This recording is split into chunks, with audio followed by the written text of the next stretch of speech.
ফদল মানে কোরআন, না ফদল মানে কি? আরো জোরে, ফদল মানে কি?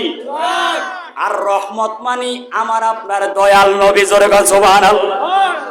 আর আমার নবীজির রহমত এটা তাফসীরের দরকার নাই। কোরআনুল কারীমের 17 পারা সূরা আম্বিয়ার 107 নম্বর আয়াতের মধ্যে আল্লাহ বলেন, ওয়ালাকাদ কাতাবনা ফিজ জাবুরি মিন বাদিজ যিকরি আন্নাল আরদা ইয়ারসুহা ইবাদিয়াস সলিহুন ইন্না ফি হাযা লাবালাগাল লিকওমিন আবিদিন ওয়া মা আরসালনাকা ইল্লা রাহমাতাল লিল আলামিন। মা এটা জানেন না মনে হয়, তাহলে আওয়াজ দিয়ে বলেন, ওয়া মা আরসালনাকা ইল্লা রাহমাতাল লিল আলামিন। আরো জোরে, রাহমাতাল লিল আলামিন। তার মানে কোরআন দিয়ে প্রমাণ হয়ে গেল রহমত মানে নবী, না রহমত মানে কি?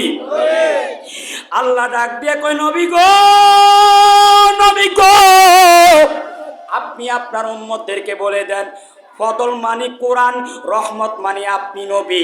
এই নবী এবং আপনি নবীকে এবং কোরআনকে পাওয়ার পরে ফালিয়াফরাহু, এটা আমরের সিগা, যারা খুশি উদযাপন করবে, যারা আনন্দ করবে, ফুর্তি করবে। আপনি নবীকে পাওয়ার পরে যারা ঈদ পালন করবে, হুয়া খাইরুম মিম্মা ইয়াজমাউন, আপনি নবীকে পাওয়ার পরে যারা খুশি হবে, আনন্দ করবে, এই খুশিটা আমি আল্লাহর কাছে শ্রেষ্ঠ ইবাদত, জোরে বলেন সুবহানাল্লাহ। নবীকে পাওয়ার পরে খুশি উদযাপন করার জন্য হুকুম কার? আল্লাহ। বাবা একটু জোরে কনছে কার? আল্লাহ। আর নবীকে পাওয়ার পরে যারা খুশি উদযাপন করবে, এই খুশিটা আল্লাহ বলেন আমি আল্লাহর কাছে শ্রেষ্ঠ ইবাদত। ও বাজি আরো জোরে করে সুবহানাল্লাহ।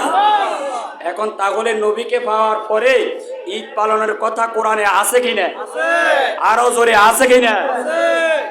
এখন প্রশ্ন করতে পারেন, হুজুর আল্লাহ কি আমার নবীর মিলাদের আলোচনা করেছেন কিনা? হ্যাঁ, আল্লাহ নিজে আমার নবীজির মিলাদের আলোচনা করেছেন। আপনারা জানেন ইয়াউমুল মিসাক, প্রতিশ্রুতির দিন, ওয়াদার দিন আল্লাহ দুইটা সমাবেশের আয়োজন করলেন। আল্লাহ জিব্রাইলকে ডাক দিলেন, জিব্রাইল, জিব্রাইল, বিশাল বড় তুমি একটা আয়োজন করো। জিব্রাইল আমিন আয়োজন করলেন। আল্লাহ কাকে দাওয়াত করতাম? ওই নবীদেরকে দাওয়াত করো, ওই ওলিদেরকে দাওয়াত করো, হিন্দুদেরকে দাওয়াত করো, বৌদ্ধদেরকে দাওয়াত করো, সবাইকে দাওয়াত করো। ওখানের মধ্যে আমরাও ছিলাম, আপনারাও ছিলেন। আল্লাহ বলেন আলাস্তু বিরব্বিকুম, হ্যাঁ কথা বলেন না কেন? বলে আলাস্তু বিরব্বিকুম, আমি কি তোমাদের প্রভু নয়? আমরা সবাই এক বাক্যে জবাব দিছি কালু বালা, জোরে করে সুবহানাল্লাহ। আল্লাহ কয় শেষ, যা, এটা ক্রস। এবার কিছু পরে আমার আল্লাহ জিব্রাইলকে ডাক দিলেন, জিব্রাইল আরেকটা সমাবেশের আয়োজন করো। জিব্রাইল আমিন আরেকটা সমাবেশের আয়োজন করলেন। এবার কাকে দাওয়াত করবে, কাদেরকে দাওয়াত করবে? আল্লাহ বলেন, ও জিব্রাইল, এখানে কোনো সাধারণ মানুষকে দাওয়াত করা যাবে না।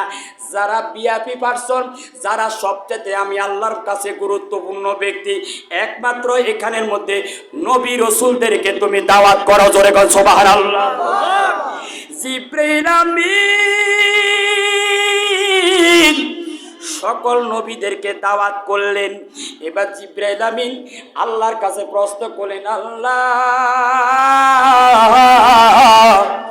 কেন নবী রাসূলদেরকে তুমি দাওয়াত করলা? আমার আল্লাহ ডাক দেখো, জিব্রাইল আজকে নবী রাসূলদেরকে দাওয়াত করলাম শুধুমাত্র একটা মাত্র উদ্দেশ্য, আজকে এই দিনে সকল নবী রাসূলদেরকে নিয়ে আমি আল্লাহ আমার হাবিবুল্লাহর মিলাদের আলোচনা করব, জোরে বলেন সুবহানাল্লাহ।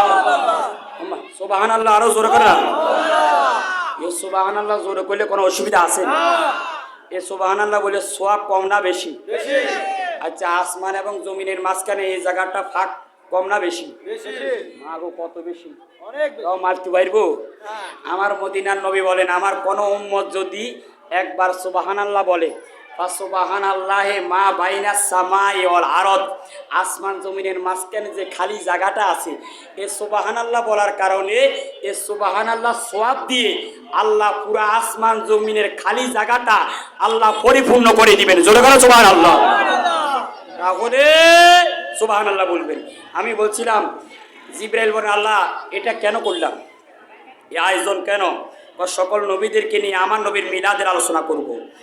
এই কথাটা আল্লাহ রাব্বুল আলামিন কোরআনুল কারীমের ৩য় নাম্বার পারা সূরা আল ইমরানের ৮১ নাম্বার আয়াতের মধ্যে আল্লাহ বলেন ওয়াইজ।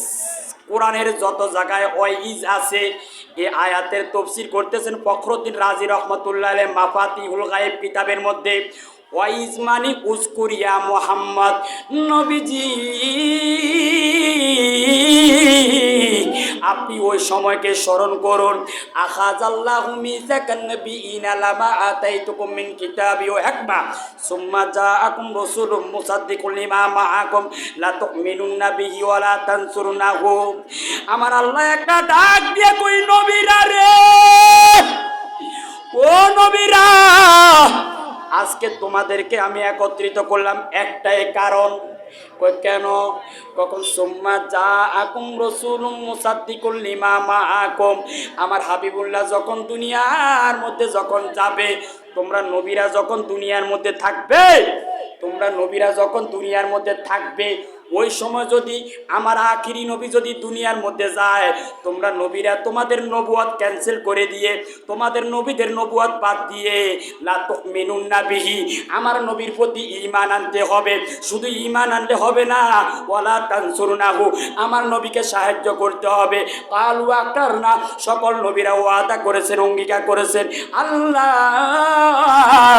তোমার হাবিবুল্লাহ যদি দুনিয়ার মধ্যে যায়, আমরা নবীরা নবুয়ত বাদ দিয়ে তোমার নবীর প্রতি ঈমান আনবো। শুধু ঈমান আনবো না, আল্লাহ তোমার হাবিবুল্লাহকে আমরা সাহায্য করব। জোরে বল সুবহানাল্লাহ। এই নবীদা আসবেন, ভালো করে খেয়াল করুন। এই ভালো কাজ কি আর বললি ঠিক আছে। এই নবীদা আসবেন, কখন আসবেন, কোথায় আসবেন, কিভাবে আসবেন, কেমনে আসবেন, এই বিষয়গুলো নিয়ে আলোচনা করাই মানে মিলাদুন নবী। আজকে আমাদের কিছু ভাইরা না বুঝার কারণে এটা শিরিক, ওটা বেদাত, ওরা নাজায়েজ, ওটা হারাম। আরে ভাই, শিরিক বেদাতের কি আছে এখানে? এটা কি আছে এখানে? কোনো কিছু আসেনি। তাইলে এখান থেকে প্রমাণ হয়ে গেল সর্বপ্রথম আমার দয়াল নবীর মিলাদের আলোচনা করেছেন আল্লাহ। আরো জোরে কর না কে? বাবা আল্লাহ শব্দটা একটু জোরে কইতে হইব, আরো জোরে কে? সবাই মনে আল্লাহর মনে ভয় পায়, মনে আল্লাহ নাম নিলে মনে হয় পুলিশ ধরে লই যাবে, মনে বাজি। তাইলে যদি আল্লাহর বান্দা হয়ে থাকেন, কিছুদিন পরে তো নির্বাচন আইব, দেখলুম এ সাহেব কাফের লাই আমার ভাই তোমার ভাই যোগ্য বাড়ি বল্টু ভাই বলতে বলতে বলতে বলতে গলা সব ফাটা রাইব, এক বিন্দু পরিমাণ সওয়াব পাবেন না। আর এখানে যদি আল্লাহ নাম উচ্চারণ করেন, সাথে সাথে আল্লাহ অগণিত সওয়াব রেখে দিবেন। তাইলে আমি আবারও বলতেছি, আওয়াজ দিয়ে সবাই বলবেন, সর্বপ্রথম আমার দয়াল নবীর মিলাদের আলোচনা করেছে কে? আরো জোরে কর না কে? এক নাম্বার। দুই নাম্বার, আল্লাহর পরে এই দুনিয়ার মধ্যে সর্বপ্রথম আমার নবীর মিলাদের আলোচনা কে করেছেন? কোনছে? আল্লাহর পরে আমি বলছি, এই দুনিয়ার মধ্যে সর্বপ্রথম আমার নবীর মিলাদের আলোচনা কে করেছেন? কোন? এই তো ওয়াজ তো শোনেন, আমাকে তোমকে শুনলে হইব না, বাজে ওয়াজ শোনান লাগবো।